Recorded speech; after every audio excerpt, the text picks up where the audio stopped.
Madame, Monsieur, bonsoir et bienvenue. Live TV se positionne dans le cœur des Ivoiriens. Pour en parler, nous allons recevoir Monsieur Clausran Nguessan. Mais avant, nous sommes très heureuses, Sarah et moi, et les autres hommes, d'être avec vous ce soir.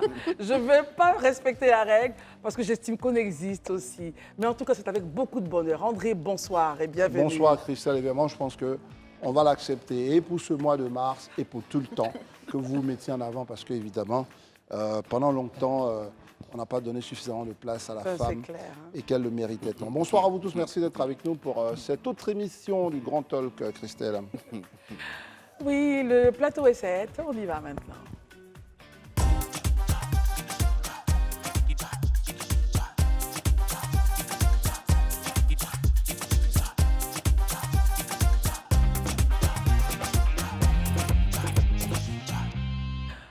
Marius Como nous accompagne ce soir. Marius, bonsoir. Bonsoir Christelle, Daouda, bonsoir. bonsoir. Bonsoir Christelle, Bonsoir à tous. bonsoir à tous. Bonsoir Sarah. Bonsoir. Vous êtes tout en beauté. Bonsoir, Sarah. Bonsoir à tous. Bonsoir Erwan. Bonsoir. Et André, on le disait, Live TV se positionne dans le cœur des Ivoiriens. Les chiffres sont bons, les chiffres sont intéressants. Et pour en parler, c'est donc Monsieur Nguessan de Live TV, évidemment, du marketing, qui vient nous décrypter cette actualité médiatique. Eh bien, l'actualité média a été marquée depuis quelques jours par cette annonce qui place donc Live TV comme, on va dire, la véritable première chaîne ivoirienne, parce qu'évidemment, les autres chaînes comme, j'allais dire, Novelas, comme toutes ces chaînes, ce sont des chaînes, évidemment, qui font la promotion d'autres types de programmes, mais sur l'ensemble, justement, de ce qui est, on peut considérer comme la production Du télévisuelle territoire ivoirien, ouais. ivoirienne. Live TV se positionne, évidemment, il ne faut pas oublier le divertissement qui est produit par A+ Ivoire. Il est avec nous, Clausran Nguessan.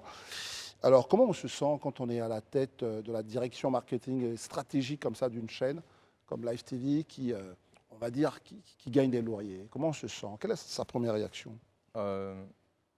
Bonjour, bonsoir à tous. On se sent, c'est un sentiment de satisfaction, un gros sentiment de satisfaction parce que les médias en général et la télé, c'est un métier passion qui exige énormément. Et donc, quand on arrive à un certain niveau, c'est beaucoup de satisfaction, pour toute l'équipe en tout cas. Beaucoup de Ouais, satisfaction. exactement. Alors, expliquez-nous un peu c'est quoi pour que les téléspectateurs puissent bien comprendre.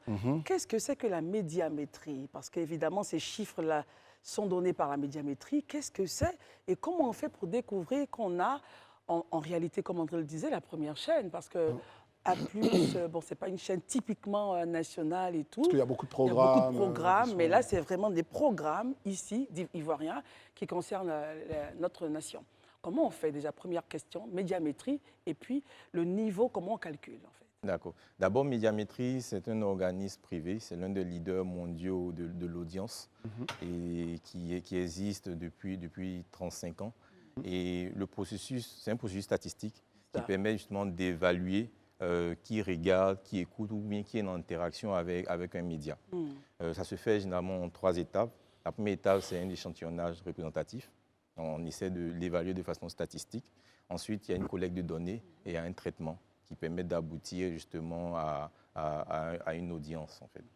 Et donc, l'audience qui s'est faite, c'est d'octobre à décembre. Donc, c'est pour ça qu'on situe ça sur le quatrième trimestre de l'année 2023. Exactement. Et donc, ça s'est fait à Abidjan, à Bouaké, à Korogo, à Daloa et à San Pedro. Voilà, en gros, c'est ça.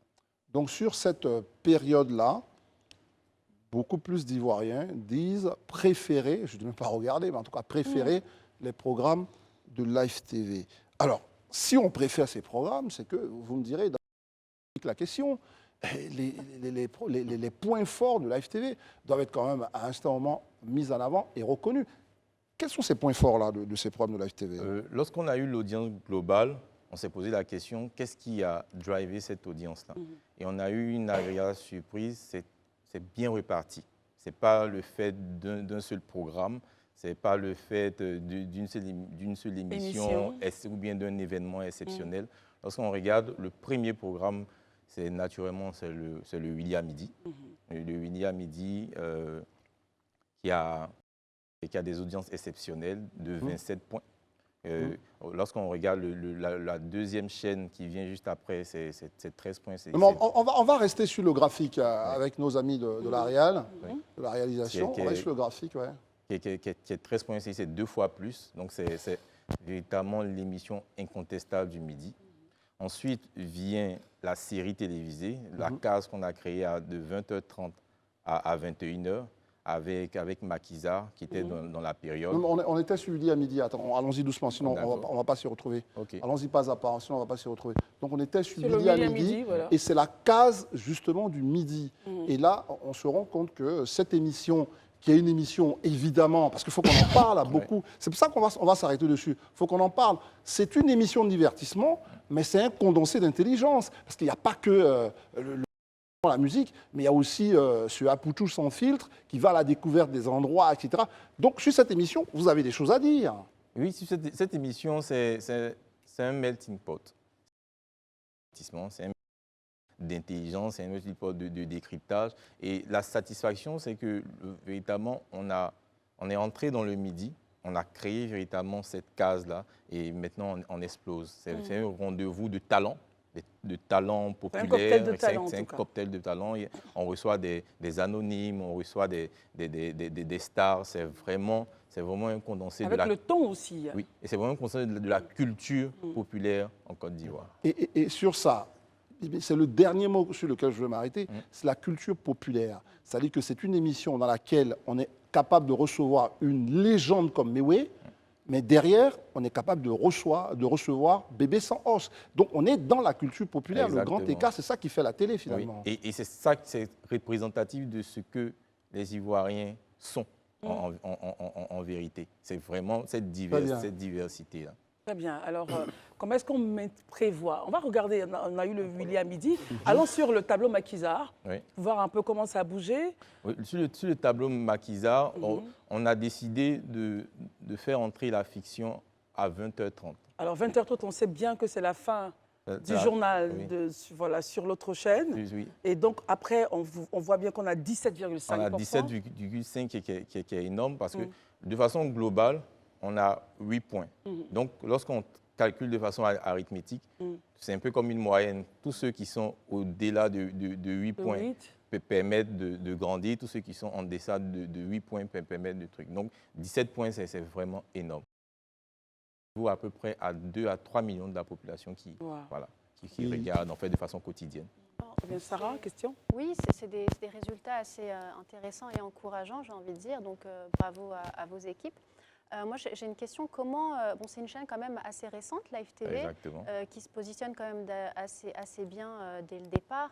Maintenant, quelle est la stratégie de Live TV sur le long terme pour maintenir justement aussi cette position? Est-ce qu'il y a une stratégie particulière ou on continue juste sur la lancée de la chaîne, sur le même type de programme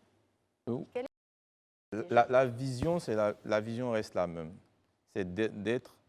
La vision d'être la même, c'est d'être la télévision qui est la plus proche des Ivoiriens, d'être au cœur des Ivoiriens. On ne veut pas être d'une proximité déclarative, mais on veut être d'une proximité de fait, une proximité qui est immédiate, une proximité qui se voit. C'est pour ça qu'on a parlé du sans filtre. La télévision, de façon originelle, il y avait le média et puis il y avait la population. Et le sans filtre, c'est de briser cette barrière-là, c'est d'avoir la conversation entre nous et l'Ivoirien, tous les Ivoiriens de façon inclusive, quel que soit ce qu'ils sont, c'est-à-dire le gars qui sort d'une superbe école à celui qui est à tous les Ivoiriens dans toutes les composantes. Moi déjà, je suis curieux de savoir quel est le positionnement, enfin la position du Grand Talk, puisque c'est là qu'on est dans ces chiffres.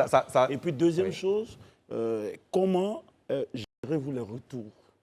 Parce que des populations, parce qu'on entend plein de choses souvent. Donc aujourd'hui, comment est-ce que vous gérez ces retours-là, de vous faire en sorte que vous puissiez améliorer continuellement, même si on estime qu'aujourd'hui on a ce positionnement-là, c'est bien. Mais comment est-ce qu'on fait pour améliorer en tenant compte des retours qui sont souvent... Faut qu'il réponde à la question. D'accord, ok. D'abord, je parle du talk. Oui, allez-y. Il a posé la question. Oui, le talk se comporte très bien. Et comme je le disais, d'un point de vue purement arithmétique, on est à 8. Et donc, tous ceux qui sont en dessous de 8 sont satisfaisants. De façon globale, le leader est à 11. Je vais dire, voilà. Et donc, le fait d'être à 10 pour le grand talk, c'est excellent pour nous. Maintenant, comment est-ce qu'on gère les retours? Véritablement, on est une marque qu'on qualifierait de conversation. On écoute énormément les retours et pas uniquement sur les réseaux sociaux, parce que les réseaux sociaux, de façon purement statistique, constituent une base, je dis moindre, par rapport à la population globale qui n'est pas forcément connectée, qui ne se connecte pas tous les jours, etc. C'est ça. Donc, il y a de la conversation. C'est pour ça qu'on a besoin des études comme Médiamétrie pour nous donner le vrai pool de l'audience et le vrai pool de ce que les gens attendent et ce que les gens plébiscitent en tant que tel. Donc, il y a de la conversation. On écoute énormément. On est au plus proche. Et nous sommes des Ivoiriens, nous sommes des Africains. On connaît, on sait exactement ce que la population peut aimer, ce que la population attend d'un décryptage, ce que la population attend d'un divertissement, ce que la population attend de la fiction. Et donc, on est dans ce creuset-là. Et à chaque fois, pour répondre à la question, à chaque fois, on essaie de mettre en place des programmes. On est une marque. On n'a pas peur de commencer des programmes, on n'a pas peur de les mettre, on n'a pas peur de surprendre, mais tout en étant à l'écoute de l'Ivoirien dans toute sa composante. Après tout ce tableau que vous venez de peindre, Oui. à quoi est-ce que les téléspectateurs doivent-ils s'attendre pour 2024? Pourquoi pas 2025? Les téléspectateurs doivent s'attendre à plus de fiction. On a eu Makiza, on ne va pas s'arrêter ensuite. Isabelle aussi. Isabelle, etc. À plus de divertissement et surtout à plus de pédagogie et de décryptage. On va aller toujours en écoutant, aller beaucoup plus loin, en les surprenant et puis voilà, on voit, c'est ça. Marius? En tout cas, à l'écouter, nous sommes très heureux. Notez d'abord que moi-même, dans la société civile, j'ai commencé à me faire connaître d'abord par la création du mouvement ivoirien des consommateurs d'œuvres de presse. Okay. Nous étions dans les années 2000, 2023, et à l'époque, on n'avait qu'un seul et unique média, les médias publics. Okay. Et les médias ivoiriens ne faisaient la télé que voulaient voir les dirigeants, mais pas la télé que les téléspectateurs véritablement ivoiriens attendaient. Et donc, notre combat était justement d'imposer justement cette libéralisation de l'espace audiovisuel pour que désormais, et vous l'avez dit tantôt, pour que la télé reflète effectivement le vécu des téléspectateurs, leur façon d'être, leur façon de faire, leur façon de voir la télé, prendre en compte leurs préoccupations. Et aujourd'hui, avec la libéralisation, c'est ce que nous constatons. On n'est pas obligé de regarder une unique télé. On a une diversité de télé. Bien, vous regardez telle émission, tel programme, ça ne vous convient pas, vous zappez. Et c'est ce qui donne aujourd'hui ces chiffres à un média privé. Si d'ordinaire, nous n'avions pas eu ce combat, on n'en serait pas là. Et donc, félicitations. Et nous encourageons donc les pouvoirs publics d'accentuer justement la libéralisation dans tous les secteurs d'activité et de donner la concurrence aux Ivoiriens, de permettre aux Ivoiriens d'avoir la concurrence dans tous les secteurs d'activité parce que le monopole, c'est un tombeau pour le consommateur. Très bien. Dans tous les cas, pour l'instant, nous, on a ce monopole-là en deuxième position. On compte le garder. On souhaiterait donc que ça continue pour les temps à venir. Juste avant votre question, comme vous êtes quand même directeur de la stratégie et du marketing, parlez-nous justement d'une... C'est quoi Live TV au fond? Vous avez parlé, on vous a beaucoup entendu, mais je voulais quand même quelque chose de très précis sur ce que c'est que Live TV au regard de ces chiffres-là. C'est une chaîne de divertissement?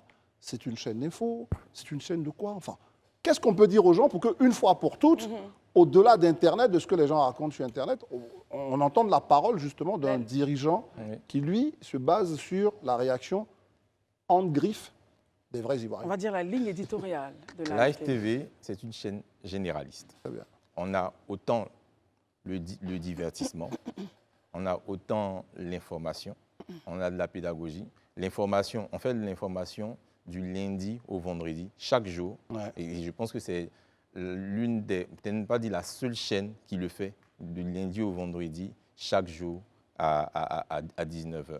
Non, parce que ce qui est paradoxal quand vous dites ça, c'est que la première chaîne sur cette étude, cette vague d'études, c'est une chaîne, A+ Ivoire, qui ne produit pas une seule information. C'est ça qui est paradoxal. Donc, est-ce à dire que parfois, pour vous, qui êtes dans le marketing, qui écoutez, qui êtes propriétaire d'une certaine de votre marque, est-ce que vous pensez qu'on vous fait un mauvais procès? Je dirais oui, mais après, c'est à nous, je vais dire, de le marteler, c'est à nous de le montrer, c'est à nous de le démontrer auprès des populations. Moi, une marque, clairement, une marque, c'est ce qui existe dans la tête de tout un chacun. Et donc, s'il y a un décalage entre ce qu'on fait au quotidien et ce qui est véritablement, c'est à nous de travailler pour que ce décalage-là soit effacé. Sarah. Oui, une dernière question, pardon. Via ces outils de mesure, est-ce qu'on a une information sur le type d'audience? Est-ce que c'est plutôt une population jeune, population plus féminine, ou peut-être un mix de tout?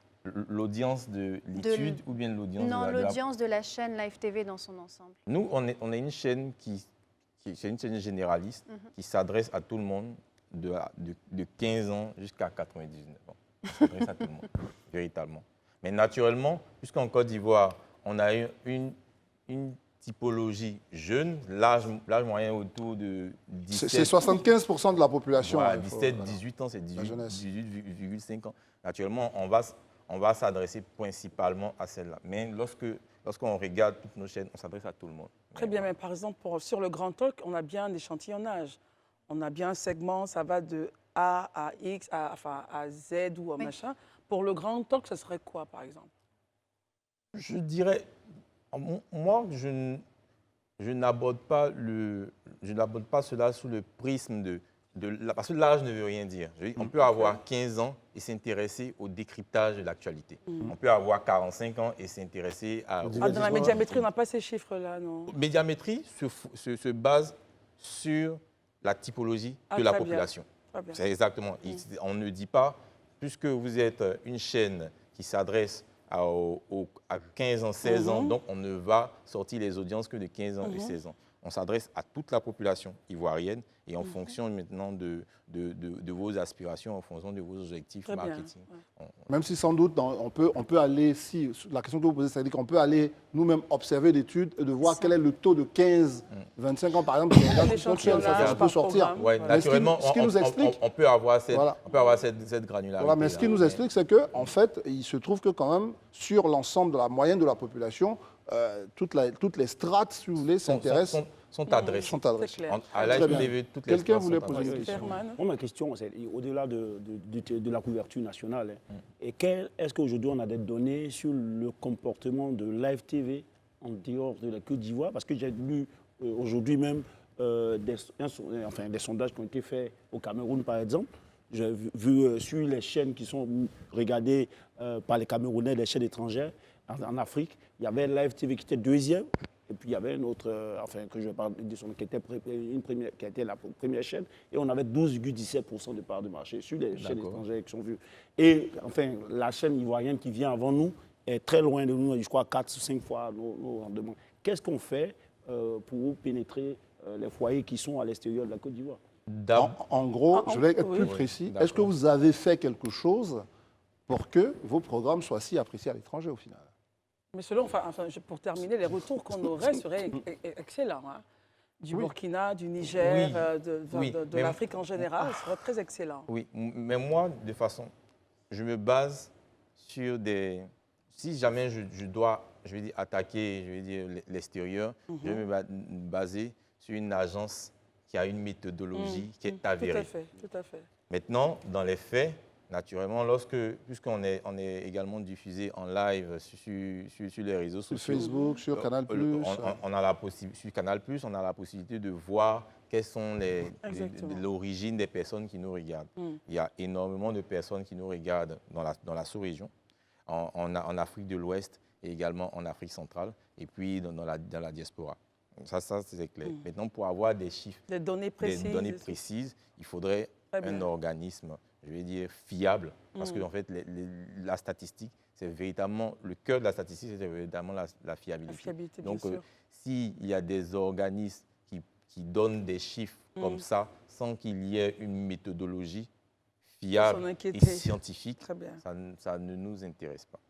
Alors, Beaucoup ont commencé à interroger, parce que c'est intéressant ce que vous étiez en train de dire, quand Live TV a annoncé, parce que ce n'est pas l'agence Médiamétrie qui a commencé à annoncer les chiffres, quand Live TV a annoncé ces bons chiffres, beaucoup ont commencé à être un tout petit peu dubitatifs.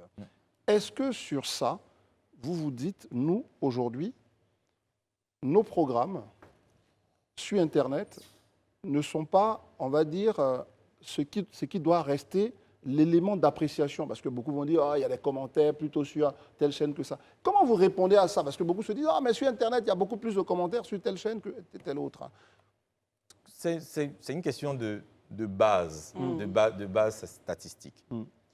Sur Médiamétrie, lorsqu'ils font l'échantillonnage, ils visent à peu près 4 millions de la population. C'est ça. Lorsqu'on arrive sur Internet, je n'ai jamais vu dans un live 4 millions de personnes connectées. Donc, ce n'est pas... Après, Internet peut créer ce qu'on appelle une distorsion de la réalité. Nous, on a besoin d'être au plus proche de la réalité. Et comme on l'a dit, on a une marque conversationnelle qui converse avec les Ivoiriens, les vrais Ivoiriens. Ceux qui ne sont pas forcément connectés, ceux qui sont connectés, ceux qui sont riches, ceux qui sont pauvres, etc. Ce sont les vrais Ivoiriens qui nous intéressent. Et donc, on se base là-dessus pour justement créer, pour bâtir notre audience. Et c'est véritablement notre méthodologie. Très bien, messieurs, si vous n'avez plus de... Messieurs et dames, si vous n'avez pas de questions ou de commentaires ou contributions, nous allons donc, André, remercier notre cher Nguessan. Monsieur Nguessan, merci. Très bel argumentaire, en tout cas. Nguessan Klosran, parce que, évidemment, c'est l'originalité du prénom. Klosran, voilà, c'est baoulé. Enfin, moi, j'aime. Je l'entends depuis, elle ne me dit pas Klosran. Alors que c'est Klosran, vous savez ce que ça veut dire, mon Ça veut dire quoi en baoulé? C'est aimer l'homme. Quelqu'un qui aime l'homme, qui aime les autres. Je regarde un peu le regard de Marius qui veut toujours voir des bouteilles de gin. Et c'est bien, et il est avec nous, il aime l'homme, il aime les Ivoiriens. Et pourtant, je suis sans alcool. Et il travaille tous les jours pour que vous ayez des programmes qui traduisent votre façon de voir la réalité. Et la réalité, ce n'est pas la réalité d'ailleurs, c'est celle que vous êtes. Et c'est ce que vous essayez de traduire tous les jours à travers votre programme. Et les Ivoiriens vous le rendent bien. C'est ce qu'on a constaté à travers une étude. Ce n'est pas nous qui le disons. En tout cas, merci. Merci à vous. Merci, M. Klosran Nguessan. Merci à vous. Ah, elle a enfin dit. Alors, et vous restez avec nous, Klosran, vous allez voir. Et avant que vous ne soyez plus à l'écran, Christelle, évidemment, on nous regarde énormément à l'étranger. Et souvent, c'est au Cameroun. Et au Cameroun, on a posé un acte qui a marqué justement tous les agriculteurs et les producteurs ivoiriens. C'est bien sûr cette affaire du prix du kilogramme de cacao. Au Cameroun, le kilogramme de cacao est vendu à 4 225 francs, quand en Côte d'Ivoire, il est à 1 000 francs. Allons dans une analyse comparative pour comprendre pourquoi est-ce qu'au Cameroun, on a ce prix et en Côte d'Ivoire, on a ce prix. Pour ne pas justement qu'André, des supputations commencent à fuser et qu'on accuse le gouvernement, essayons de faire simplement une analyse profonde. Et pour première question, je voudrais me diriger vers notre spécialiste économiste Sarah, qui va nous faire une étude comparative et les raisons pour lesquelles on a ce prix au Cameroun et pas en Côte d'Ivoire. Sarah. Oui, alors on a, tout d'abord, ce prix est assez historique. Je pense que là, on a des producteurs, l'un des producteurs les mieux payés au monde avec ce niveau atteint aujourd'hui, en tout cas au Cameroun. Alors, il y a 3 raisons principales, en fait, qui sont très simples. Et la première, c'est le type de fixation des prix. En Côte d'Ivoire, en fait, on est dans un mode de fixation qui est différent parce qu'on souhaite garantir un minimum. Il y a un seuil de 60%. Donc ça, c'est un premier point. Oui, il y a je le m'incluse dans votre réponse. Premier point, le modèle de fixation de prix avec une garantie. Très bien. Des prix à 60%. Et aussi, la vente se fait de manière un peu anticipée. Donc, il y a 80% de la récolte qui est vendue autour du mois d'octobre. Et ensuite, entre le mois d'octobre et le mois d'avril, les prix fluctuent. Et donc, il peut y avoir une sorte d'ajustement 6 mois après. Au Cameroun, c'est complètement différent. Les tarifs ils fluctuent au gré du cours des marchés mondiaux. Et surtout, on peut vendre pendant toute l'année. Et du coup, ça aide beaucoup les agriculteurs à tirer plein profit justement des hausses dans l'immédiat, comme c'est le cas aujourd'hui. Donc, il y a deuxième point, il faut régler la question de la fluctuation des prix. Mais alors, Sarah. Non, attendez, on vient à vous, laissez-moi finir.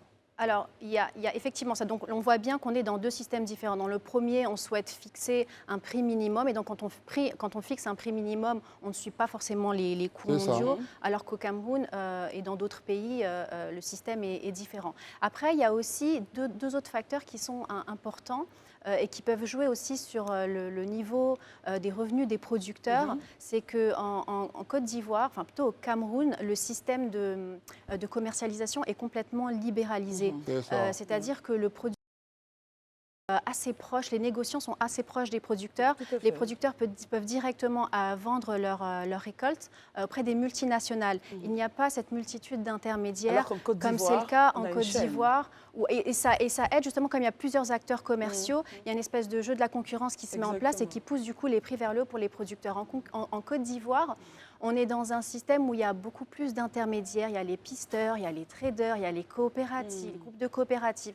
Ce qui fait que le producteur, à la fin, il est très loin de la multinationale qui est censée acheter le produit fini. Et donc, pour négocier, il y a tous ces intermédiaires prennent leur marge.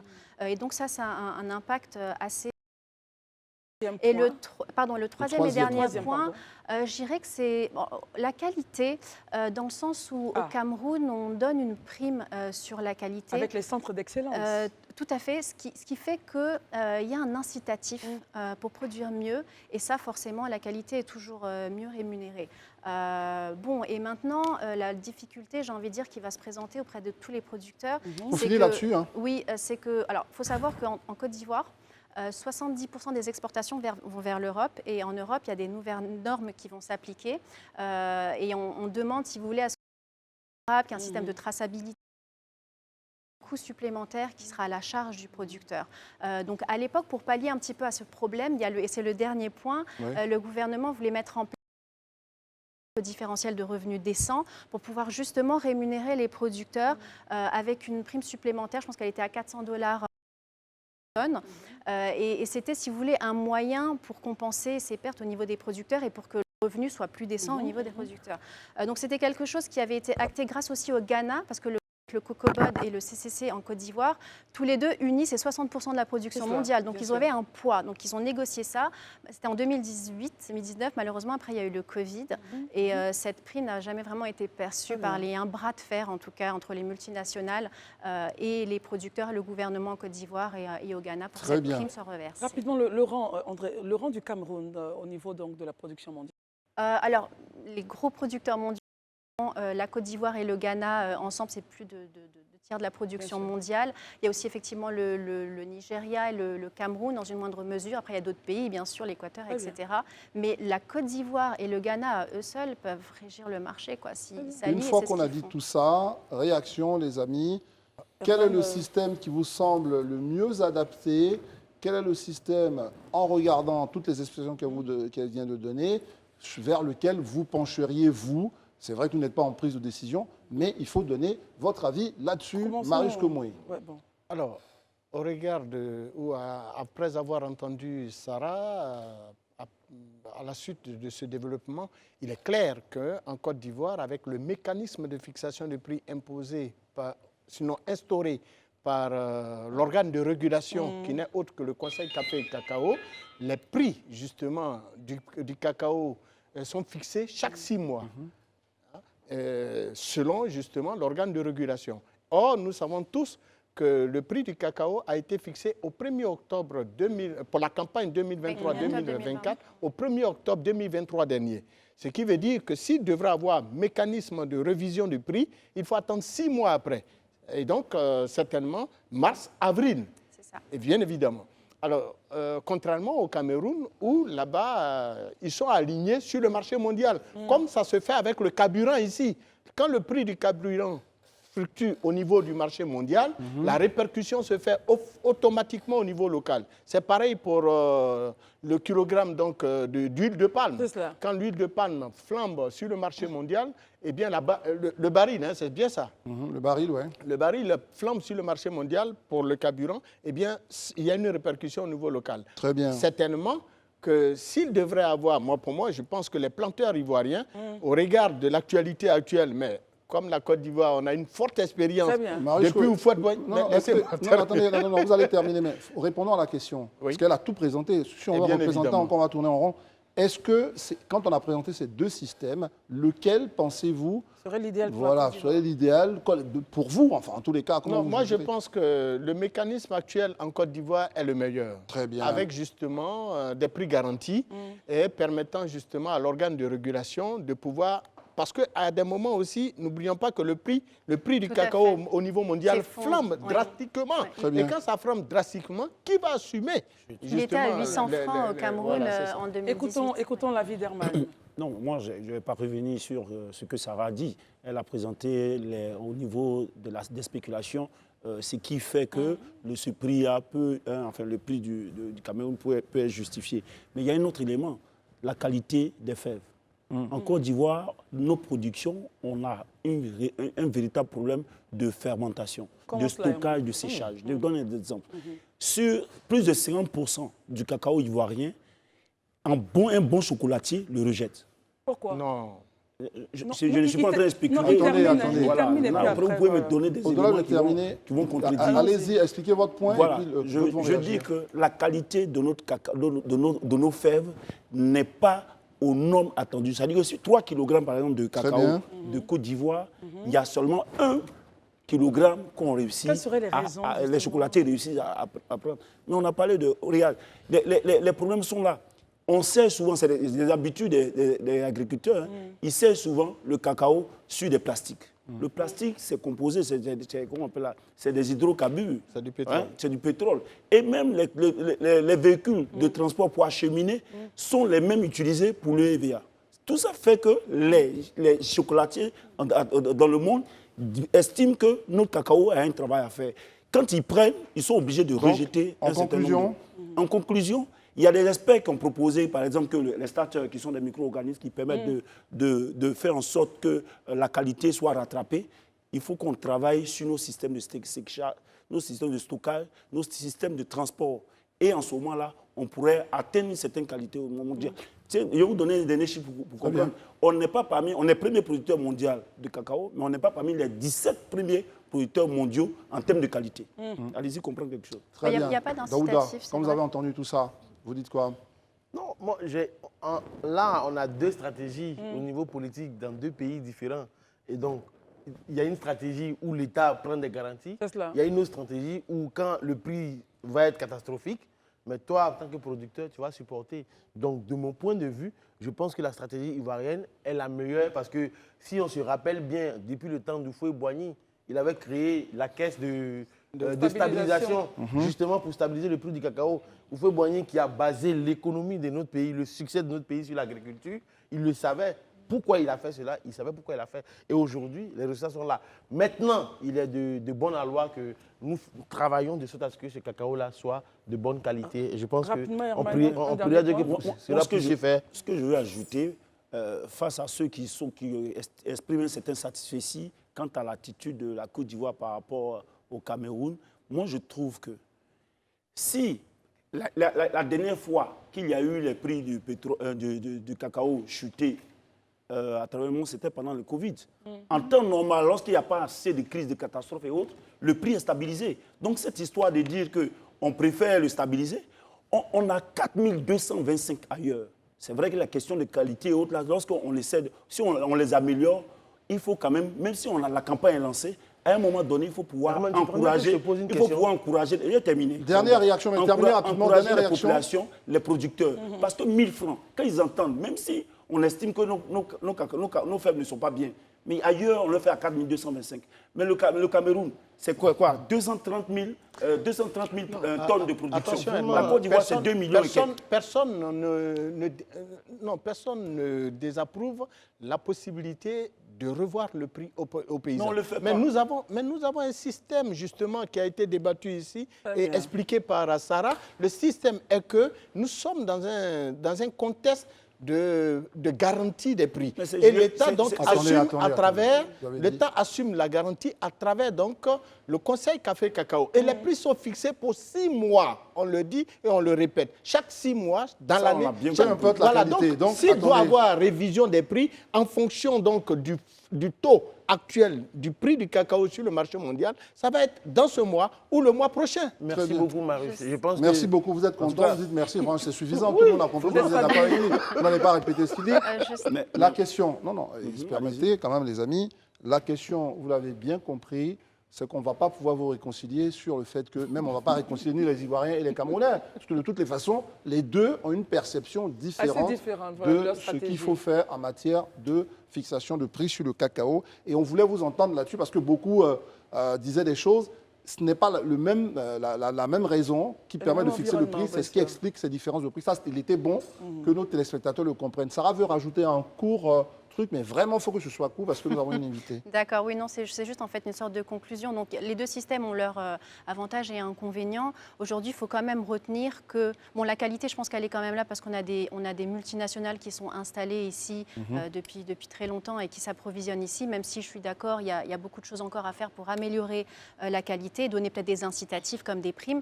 Aujourd'hui, ce qu'il faut retenir tout de même, c'est que 50% des producteurs vivent encore en dessous du seuil de pauvreté. Donc, il y a des choses à faire et le DRD, le différentiel de revenus décent, est quelque chose qu'on doit continuer à négocier parce que c'était une très bonne idée à mon sens et c'est la conclusion seulement que... Très bien, belle conclusion. Une chose est sûre, Sarah, nous vous remercions de parler justement du niveau de vie des agriculteurs parmi lesquels il y a beaucoup de jeunes et bien sûr notre invité qui va nous rejoindre maintenant va nous parler de la jeunesse. Et elle nous lance comme ça, vraiment tout de go. Hein. Elle nous dit, jeunes, écoutez, ça c'est une façon de dire qu'il faut sourire.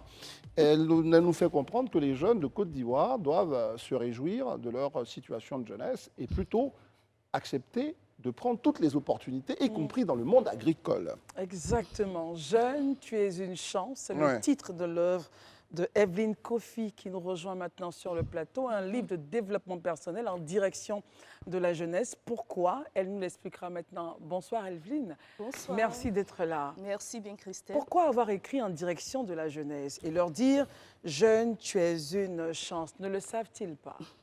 Ok, merci. Merci à la team du Grand Talk de me recevoir pour parler d'un sujet qui nous concerne tous, le sujet de la jeunesse. Le 31 décembre 2022, nous étions tous devant notre poste téléviseur. Pour la plupart d'entre nous, nous avons écouté religieusement le message du président de la République qui, par ce message, a consacré 2023, année de la jeunesse.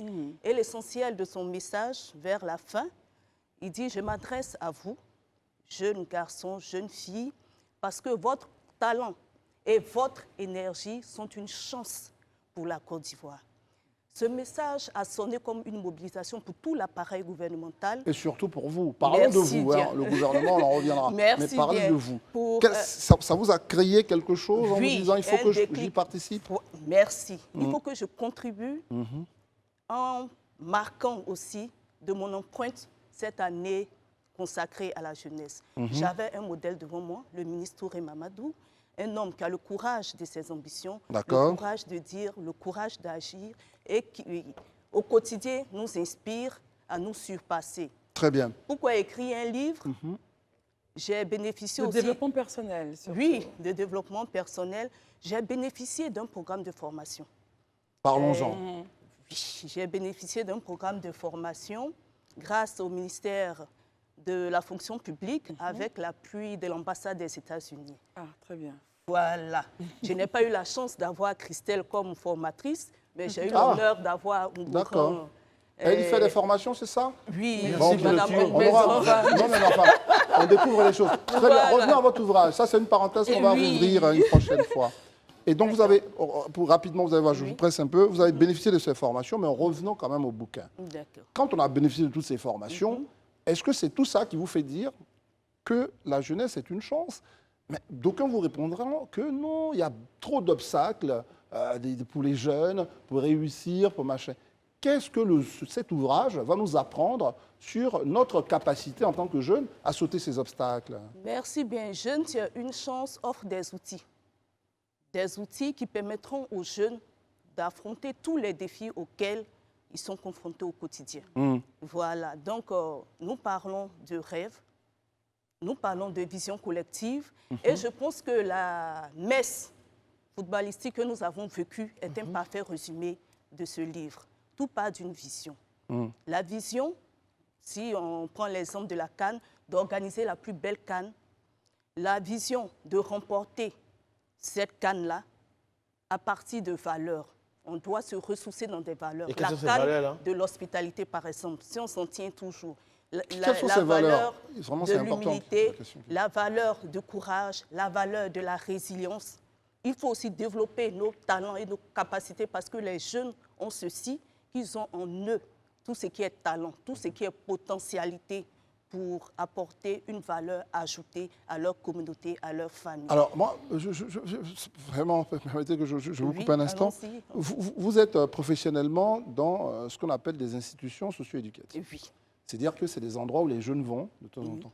Est-ce que les jeunes s'ouvrent face à leurs difficultés aux adultes ou aux autres? Parce qu'avant de leur dire « je vais vous enseigner des choses », il faut qu'on soit sûr qu'ils ont cette capacité à s'ouvrir afin qu'on puisse identifier leurs blessures, leurs douleurs qu'ils doivent réparer. Comment ça se passe? Je pense que cette responsabilité-là nous revient en tant qu'adultes. Il faut d'abord que nous changeons de regard. C'est pour ça le livre « Jeune, tu as une chance ». Il faut que nous portons à cette jeunesse-là un regard positif, un regard stimulant. Il faut que nous tenons des discours motivateurs, des discours stimulants. Il faut que dans nos attitudes au quotidien, nous soyons des modèles pour ces jeunes. C'est vrai que les circonstances, elles sont très souvent, pour la plupart, défavorables, mais l'État travaille à mettre des opportunités pour que ces jeunes-là puissent véritablement développer leur potentiel et leur talent. Marius? Belle initiative. Merci bien. Tous mes encouragements. Merci. Il faut toujours exhorter notre jeunesse au travail. Il faut les encourager donc à l'abnégation. Le pays ne peut se développer, se construire sans une jeunesse bien formée, bien dynamique et bien entreprenante. Belle contribution de notre agent de la société civile, Sarah, juste à côté. Oui, moi j'aimerais savoir quel outil, quel conseil donneriez-vous justement à cette jeunesse qui est pleine de talent et de potentiel pour qu'ils se réalisent pleinement et que surtout ils puissent être à même de surmonter les défis que l'on connaît. Il n'y a pas plus meilleur mot de la fin. C'est clair. Allez-y. Merci bien. D'abord, se définir un objectif, un rêve. Un rêve, identifier des valeurs, parce que ce sont les bonnes valeurs qui feront de bonnes personnes. Ensuite, il faut qu'ils arrivent à développer, identifier les talents et les compétences qu'ils ont. S'armer de courage et de résilience, parce que forcément, ils seront confrontés à des difficultés. Voilà un peu le conseil que je peux donner à un jeune pour qu'il puisse se réaliser. Jeune, tu es une chance. Delphine Kofi vous attend maintenant dans les bacs. Vous pouvez donc y aller et puis offrir cela à un jeune pour qu'il change d'abord le regard sur lui-même et sur la société et se réaliser pleinement. Merci beaucoup, Delphine Kofi. Ce fut un grand plaisir. C'est gentil, merci. Nous allons faire une pause. On se retrouve dans quelques instants. À tout à l'heure.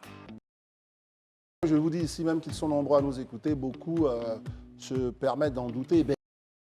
Les chiffres sont clairs, les Ivoiriens sont de plus en plus nombreux à apprécier le travail qui est fait, puisque c'est un travail au service de la collectivité. Ramener des sujets importants, évoquer la vie quotidienne des Ivoiriens, ce qui les préoccupe tous les jours. Nous en parlons ici même, Christelle, et voyez-vous bien, tout à l'heure avec Chris Klosran-Nguessan, on a débattu de ces chiffres qui permettent à Live TV de truster, on va dire, en tête, en tout cas, de toutes les chaînes généralistes, parce que l'autre chaîne n'est pas généraliste, ivoirienne. Et ça, il faut l'avouer, c'est une belle satisfaction. Mais on ne doit pas dormir sur nos lauriers, donc on va attaquer tout de suite avec les gros sujets. Effectivement. Alors, le sujet important qui doit constituer la seconde partie de ce temps d'antenne, c'est avec M. Bailly Yassine. Vous êtes président du syndicat national des chauffeurs de taxi compteurs nouvelle génération. Alors la problématique, c'est est-ce que vous allez disparaître? Les chauffeurs de taxi, André, c'est ceux-là qui ont la couleur rouge que l'on vo'a donc à l'écran. Les taxi compteurs d'Abidjan. Qui sembleraient perdre, prendre du poids du plomb dans l'aile à cause justement de l'arrivée de ces VTC et tous ceux-là qui sont un peu connectés sur le digital. Mais avant que vous parliez, On va faire une petite pause. Là aussi, vous allez voir, on dit encore des choses qui intéressent la population. Beaucoup de candidats qui viennent, qui promettent des monts et merveilles. Mais les élections passent, beaucoup disparaissent. Ils ne se préoccupent plus de savoir est-ce que ce sont est-ce qu'ils peuvent apporter là un petit bonheur, répondre à des sollicitations, etc. Mais là, on a assisté récemment à l'œuvre en termes d'action sociale d'un candidat perdant qui veut quand même continuer d'être à l'écoute de sa communauté. Et il faut qu'on en parle, Christelle, juste avant de recevoir notre invité. Exactement, il s'agit de Eric Tabat qui apporte un appui technique au centre de santé urbain de Génie 2000 avec non seulement un groupe électrogène, mais aussi qui vient avec le don du chef de l'État. Il s'agit d'une ambulance. André, on regarde cet élément. Un groupe électrogène et une ambulance médicalisée flambant neuve. Des dons d'une valeur de plusieurs millions de francs CFA offerts par Eric Tabat, fils de la commune de Cocody au centre de santé urbain de Génie 2000 de la commune. Cet acte de générosité vise davantage à l'amélioration des soins de santé des habitants de Cocody et fait suite à une parfaite doléance formulée par le médecin-chef du dit établissement de santé et de son équipe il y a quelques mois. Dans certains centres de santé, les femmes doivent accoucher. Quand il y a des malades, on est obligé de prendre des taxis et autres. Et donc là, c'est un cri du cœur qui a été satisfait par le président de la République. Il a dit, mon fils va donner l'ambulance. Et c'est ce qui a été fait. Docteur Ouattara Salio a, au nom de tout le personnel du centre de santé urbain Génie 2000 de Cocody, exprimé sa gratitude aux généreux donateurs pour cette action de haute portée sociale. Ces généreux gestes permettant d'assurer un approvisionnement électrique stable et fiable, permettant ainsi à nos médecins, infirmiers et sages-femmes de continuer à dispenser des soins de qualité à nos patients, même en cas de coupure de courant. Ces dons ne se limitent pas seulement à l'équipement en lui-même, mais il est également synonyme d'espoir et de soutien pour notre communauté. Traduisons ces vifs encouragements aux agents de la santé d'Ephrata en particulier pour leur dévouement quotidien au service des populations. Eric Tabat a exhorté tout le personnel soignant à veiller à ce que le matériel reçu reste en bon état afin de répondre bien longtemps aux attentes. Marius, comment réagissez-vous à ces dons d'Eric Tabat? Avec beaucoup d'enthousiasme. Soyez rassurés d'une chose, c'est qu'au niveau national, ce que nous demandons à nos cadres, c'est justement d'accompagner l'action gouvernementale qui, en octroyant justement, comme l'a fait M. Eric Tabat, une ambulance. D'abord, je vous rappelle que moi-même, chez moi, à Niassoué, à 25 km d'Abengourou, sur l'axe Abidjan-Abengourou, mon village, c'est une sous-préfecture qui commande 18 autres villages. Nous n'avons même pas, et c'est une sous-préfecture, donc qui a un centre de santé interurbain.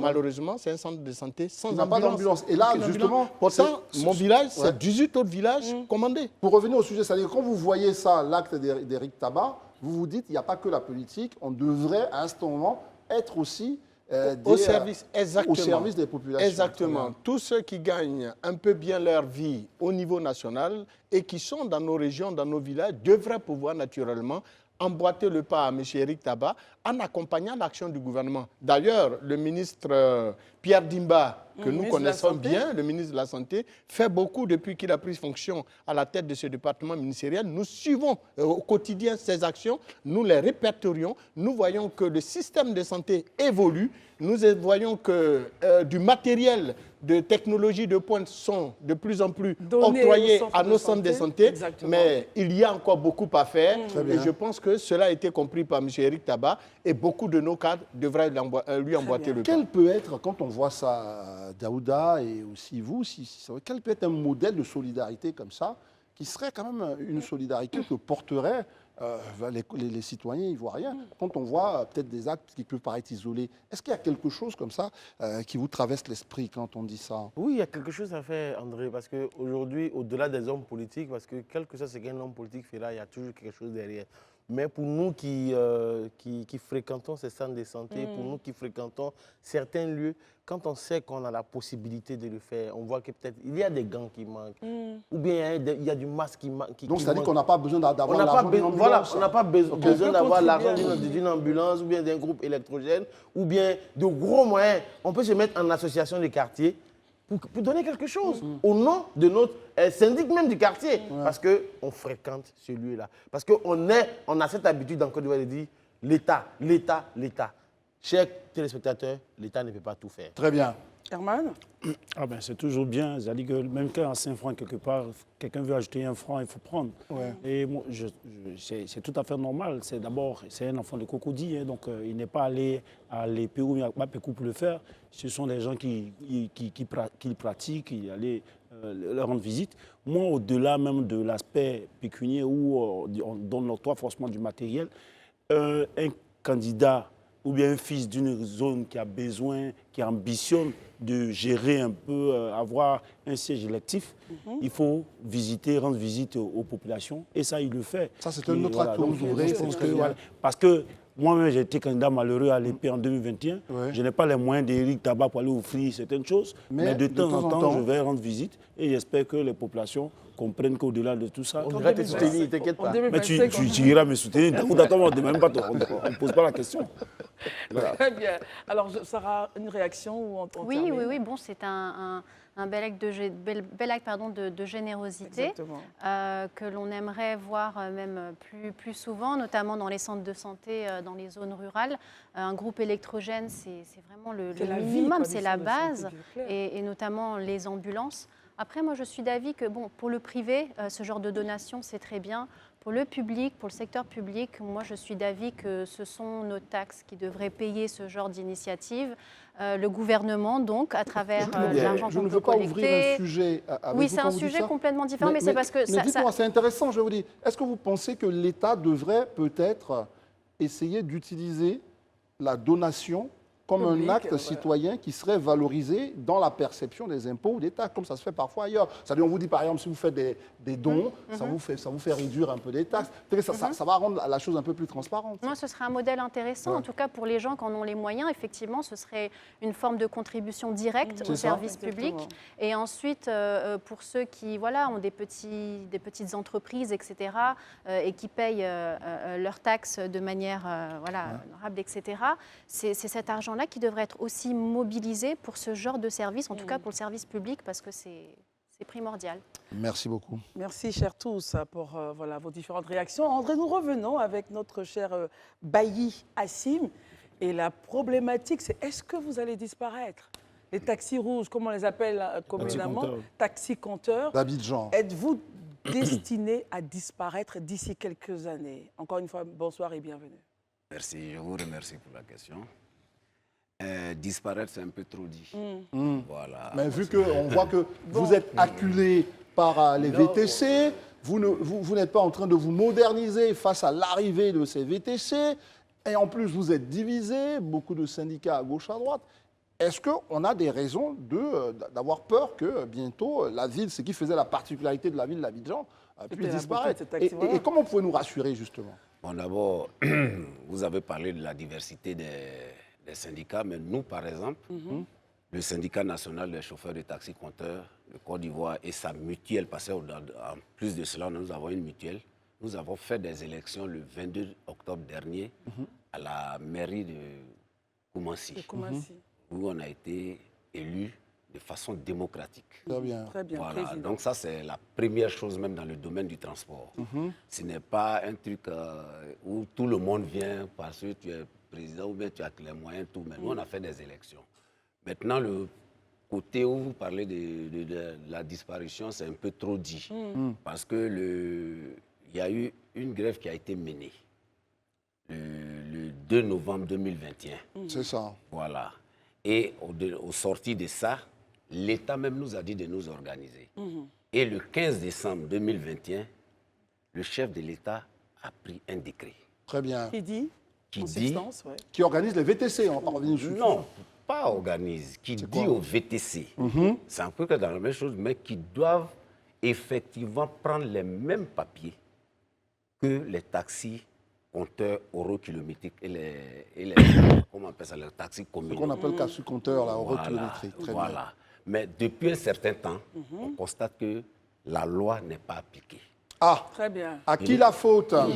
Je continue un peu. Très bien, allez-y. Les gars nous avaient dit de patienter. Les gars, c'est qui? L'État nous avait dit d'attendre 1 an. Donc ça a été pris le 15 décembre 2021. Ils nous ont dit d'attendre 1 an, le 15 décembre 2022. ils allaient mettre cela en application. Et comme on tirait vers la fin de l'année, ils nous ont dit non de laisser. Et puis bon, en mars 2023, l'application allait être intégrale. Ça n'a pas été encore le cas. Ils nous ont appelés pour nous dire, bon, comme la CAN arrive, laissez après la CAN, on va encore refaire la même chose. Je vous rappelle que bientôt, il n'y a pas Kinou pour nous. Non, ça c'est évident. D'attendre un peu encore. D'attendre un peu encore. Donc il y a eu ce La CAN est passée depuis bien longtemps. Enfin, voilà. C'est une façon de dire que dans un village, quand il y a des histoires, quelqu'un se lève pour aller dans l'autre famille, on dit tu n'es pas de la famille, il faut régler tes problèmes toi-même.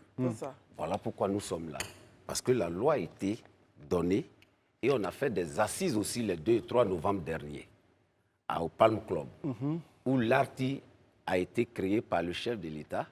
Qui est l'ARTI, l'Agence de régulation du transport intérieur. Voilà. Et l'ARTI a le pouvoir un pouvoir consultatif, un pouvoir d'injonction et puis un pouvoir de sanction. Quand on s'est réunis, l'ARTI nous a parlé d'un pouvoir de sanction. Mais ce n'est pas le cas, jusqu'au jour d'aujourd'hui.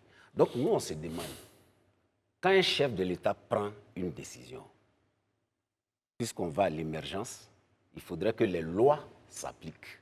Oui, il faudrait que les lois s'appliquent. Très bien. Très bien. Et pour bien comprendre, et pour que la loi s'applique facilement et ouvrir la compréhension de nos téléspectateurs, on va permettre à notre panel, justement, que dis-je, à notre heureux panel Et si on commençait par Marius Komoué, évidemment, le père de la société civile, justement. Alors, quel est votre regard, Marius? On se connaît bien déjà dans le milieu. Bon, évidemment, moi j'ai participé justement à cette rencontre avec l'ARTI, l'organe de régulation.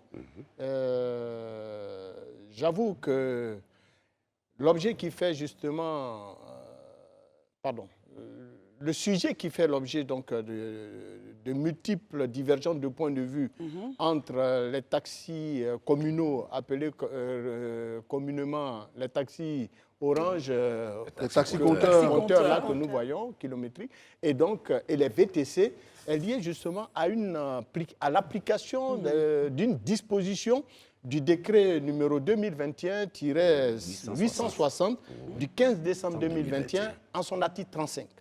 Que dit cet article 35? Est-ce que vous l'avez sous les yeux? L'article 35 interdit justement aux VTC de stationner ou de circuler sur la voie ouverte à la recherche des clients. Très bien. Ce qui veut dire que dans le district d'Abidjan, les VTC n'ont pas le droit de héler les clients, de se promener dans les rues d'Abidjan pour chercher des clients. Cela relève de la compétence des taxis.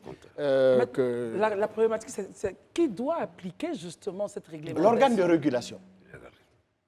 C'est l'organe de régulation.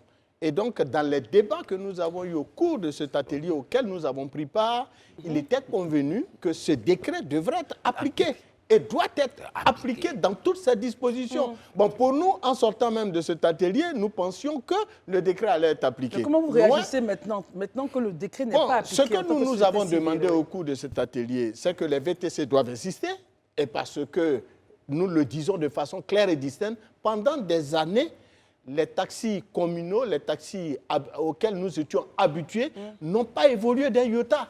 On montait dans des véhicules vraiment dégradés avec des chauffeurs qui ne respectaient aucune limite de la courtoisie.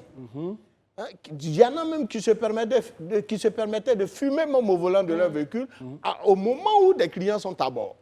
Et donc, c'est tous ces méli-mélos l'un mis dans l'autre qui nous ont amenés justement à encourager l'avènement des VTC. Très bien. Aujourd'hui, le secteur veut redorer son blason. C'est une très bonne chose.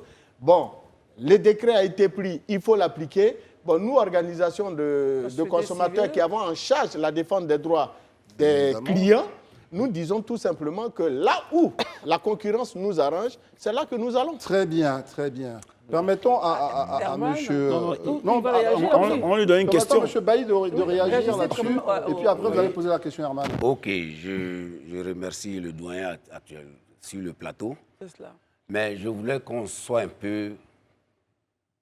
Il ne faudrait pas qu'on extrapole un peu. Parce qu'il y a une loi qui est votée. Il y a un décret qui est pris. Une loi, c'est une loi. Une loi, c'est une loi. Et c'est dit que que cela doit être appliqué de façon intégrale. Mais est-ce qu'aujourd'hui, par expérience... Non, je veux dire, vous allez voir, ça vous aide. Est-ce que par expérience, vous trouvez que les VTC, on prend l'exemple, est-ce que les VTC s'arrêtent pour chercher des clients? Est-ce que, voilà... Mais ils le font quotidiennement. Ah mais non, mais on les commande par application. Non, il n'y a non, pas non, le c'est VTC pas qui ça. nous aide. Il faudrait qu'on soit un peu clair. Ceux qui sont sur le terrain, très bien, nous voyons ça tout le temps. On leur a dit, même dans la loi, que s'ils font la maraude, la maraude, c'est ça, c'est le bon mot. Ils font la maraude, ils ont une amende qui va de 5 à 50 millions. Exactement. Et vous trouvez que la maraude s'est multipliée dans le pays, enfin dans tout le district d'Abidjan. Dans tout le district d'Abidjan. Très bien. Et on leur a dit, quand on a fait la réunion, on leur a dit que les VTC qui sont immatriculés, parce que quand les voitures sortent de chez le concessionnaire, il y a 1 an, sans la visite technique. Mais une fois qu'ils sont immatriculés, ils doivent faire les 2 visites dans l'année et mettre sur leur carte grise transport public des personnes. Or, actuellement, ils sont en transport privé des personnes. Très bien. Et ce n'est pas logique. D'accord, on va permettre à nos camarades de... Moi, je comprends son combat, hein, mais la question que je pose aujourd'hui, est-ce que l'attitude des taxi-compteurs, des chauffeurs de taxi-compteurs eux-mêmes, parce qu'aujourd'hui, il y a un problème de parc vieillissant. La plupart des véhicules qu'on trouve qui sont les taxi-compteurs, ça n'a pas moins de 10 ans ou 15 ans. Il y a ce problème. Il y a la question d'insécurité. On est beaucoup plus rassuré d'être dans un VTC, ce n'est pas pour leur faire de la publicité, même si c'est souvent plus cher que d'être dans un... Parce qu'on a eu des cas ici, des cas d'insécurité. Après le constat, la question... Maintenant, la question, c'est quoi? Au lieu de vous attaquer, c'est vrai qu'ils le font, la maraude, tout ça, c'est pas normal. Pourquoi est-ce que les taxi-compteurs, les syndicats ne travaillent pas à changer le parc auto de leur véhicule? L'État même les a soutenus. À le rajeunir. Juste un complément. Et en plus, les questions de non-professionnalisme qu'il a indiqué tout à l'heure, pourquoi est-ce que ne réglez pas ces problèmes-là qui vont déjà vous ramener les clients du moment où ils sont moins chers que... Avant même qu'il ne réponde, je voudrais ajouter que l'État même, à travers le ministère des Transports, a mis à leur disposition de nouveaux véhicules taxi-compteurs à crédit. Ils devaient travailler et rembourser l'essentiel. Taxi, mais ils ne l'entretiennent pas bien. D'abord, je voulais vous remercier, comme je le dis, mais nous venons à peine de sortir. De votre élection, de élection, tout et tout. Et nous sommes en train de faire ce travail de fond. Nous allons renouveler nos parcs automobiles, ça c'est logique. Mais on ne peut pas aller avec une loi qui n'est pas appliquée. Parce qu'il faut que la loi soit appliquée. Parce que ce que je dis, on va changer notre parc automobile, ça c'est clair. Et vous allez changer aussi le mindset de certains chauffeurs et tout voilà, ça. Non, parce qu'au fait, c'est quoi? Chez nous, nous avons non seulement un syndicat, mais une mutuelle. C'est cela. Parce que la mutuelle, en fait, c'est pour l'entraide de nos chauffeurs. Au début, il y a ça. Chacun venait à sa guise, tout et tout. Quand quelqu'un est malade, on se mettait là pour cotiser. Non, on a changé la mentalité. Parce que ce n'est plus le 5 des Donc, une fois que vous avez obtenu toutes ces modifications en votre sein, ce que vous souhaitez, c'est l'application de la loi. Effectivement. Très bien. Daouda, et on va terminer avec moi, j'ai un commentaire et une question. Notre très chère Sarah. Okay. Mon commentaire, c'est que moi, je comprends le président du syndicat des transporteurs. Pourquoi est-ce que je dis cela? Parce qu'on lui demande de renouveler son parc auto. Mais en même temps, les Yango dont on parle... Il s'agit des VTC, hein. Oui, les VTC dont on parle. Mais ils payent des assurances privées de 10 000, de 15 000. Pendant qu'un taxi-compteur, il paye l'assurance 43 000. 43 000. Il peut payer la patente. Après, il doit faire 2 fois la visite dans l'année. Donc, finalement, comment vous voulez qu'il se place? Donc aujourd'hui, après avoir dit tout ça pour vous caresser, la question elle est simple maintenant. Mais les chauffeurs de taxi, compteurs rouges qui sont là, mais nombreux sont ces taxis-là qui n'ont plus de compteur. Finalement, de quoi parle-t-on? Non, au fait, il faudrait qu'on soit dans... C'est la couleur simplement qui fait que... Non. Parce que même quand on va payer un nouveau véhicule, quand on va payer un nouveau véhicule, on nous exige le compteur. Parce que le taxi-compteur a 2 visites. Non, attendez, non, si vous choisissez d'aller dans la catégorie compteur, mais vous allez payer le compteur et faire les visites en question. Oui, ça, c'est votre choix. Sinon, vous auriez pu être VTC. Oui. C'est ce qu'on est en train de dire. Des compteurs pourquoi vous choisissez, parce qu'on a posé la question, est-ce que vous n'êtes pas amené à disparaître? Pourquoi vous choisissez d'être taxi-compteur alors que la société aujourd'hui évolue vers plus de flexibilité, le digital, des choses. Et vous-même, la preuve, comme l'a dit Daouda, vous ne mettez plus le compteur. Est-ce qu'il ne doit pas avoir plus d'évolution de votre côté avant de permettre la chose de réagir? Ok, d'accord. Non, est-ce qu'il ne doit pas avoir plus d'évolution de votre côté et avant de poser la question? C'est pour ça que je vous ai dit tout à l'heure sur ce plateau que nous sommes en train de travailler dessus. Sur le dossier. Sur le dossier. Parce que nous, aujourd'hui, on va prendre un compteur qui sera en même temps digital. Ah, ça c'est intéressant. D'accord. Parce qu'on va prendre un compteur qui va aller en même temps avec l'application. Et ça veut dire que les deux vont marcher ensemble. Il faut s'adapter. Il faut s'adapter. Pour ça, ce n'est pas un souci. Nous, ce n'est pas un problème. Pour faire ce travail, ce n'est pas un problème. Mais c'est l'application de la... Au fait, c'est comme si on est lésé. Non, attendez, il y a Sarah qui n'a pas encore parlé. Voilà. Vous dites, au fond, on a tourné dans tout ça, vous dites, c'est l'application de la loi. On a compris, vous l'avez souvent martelé. Et on va permettre à Sarah de vous envoyer peut-être ailleurs en termes de questions. Non, bon, en fait, la principale question, c'est celle de quels sont vos plans, vos stratégies pour améliorer aussi, profiter de cette concurrence pour améliorer la qualité et le service. Et vous venez de le dire plusieurs fois, c'est quelque chose qui est à l'étude, etc. En tout cas, tout ce qu'on souhaite, c'est que les lois soient appliquées et que ce décret soit en l'occurrence appliqué pour vous permettre d'exercer bon, je viens parce que nous travaillons, au fait, dans notre milieu, il y a une fêtière des propriétaires des taxis. Très bien, affiliée à la MATCA. C'est avec ceux-là que nous travaillons. Vous comprenez? Ces gars-là, ils payent de nouveaux véhicules. Et aujourd'hui, on ne donne pas la voiture à quelqu'un, parce que moi-même d'abord, je n'aime pas la cigarette, donc on ne peut pas donner le véhicule à quelqu'un qui fume. Ça, c'est déjà des partie de vos règlements maintenant. Voilà, effectivement. Mais le problème est quoi? C'est qu'on paye de nouveaux véhicules, mais tout le temps est que, et je le répète, c'est la loi qui n'est pas appliquée. Très bien. Je parce pense qu'on le fait beau, on a payé beaucoup de véhicules. Il faut qu'on regarde ici. On va tourner en rond, les amis. Vous allez rajouter des choses. Non, la conclusion peut-être. Je voulais juste dire qu'au niveau des tracasseries routières, vous en êtes plein au cours de cet atelier, mais nous avons évoqué le problème et le ministre des Transports a pris justement sur lui la mesure du possible d'interdire à la police, plus précisément la police dite Sotra, de prélever 22 500 sur mais ce n'était pas la Sotra seule, hein? Oui, mais c'est interdit, c'est du vol, c'est pas du tout autorisé. Attendez, messieurs, on ne va pas ouvrir un autre sujet. La question, c'était, est-ce que les chauffeurs, enfin les taxis-compteurs vont continuer d'exister? Vous avez répondu à notre question à une seule condition. Que la loi il faut qu'on respecte la loi qui organise les VTC. Et ici même, nous en faisons la promesse. Nous allons inviter l'autorité de régulation du transport intérieur pour qu'on comprenne justement dans quelles conditions cette loi est appliquée ici en Côte d'Ivoire. Et ça, je veux dire, s'il faut même qu'on peut faire la confrontation, pourquoi pas. Mais une chose est claire, on connaît votre sentiment aujourd'hui, vous avez une nouvelle association et vous voulez qu'on applique la loi. Messieurs, surtout Monsieur Bailly, merci d'être venu. Merci. Et puis rassurez-vous, nous sommes dans un pays de droit. Assurément que des choses seront mises en place pour que cette loi-là soit appliquée. Et comme André l'a dit, ça passera donc par le processus d'informer les populations avec les procédures qu'on va pouvoir mettre en place pour recevoir les personnes et les ressources ici. Merci d'être venu. Merci. Sarah, merci d'être là. Merci Christelle, merci à vous. Herman Aboua, Daouda, toujours au service. Le président de la société civile. Aujourd'hui, il était dans son élément. L'un des responsables. Merci d'être Merci Christelle. Merci André. Merci à tous. Merci à vous. Vous êtes très nombreux à nous suivre et vous réagissez. Merci beaucoup sur nos différentes plateformes. Merci infiniment. Demain est un autre jour. On se retrouvera pour une autre émission du Grand Talk et les programmes continuent sur Live TV.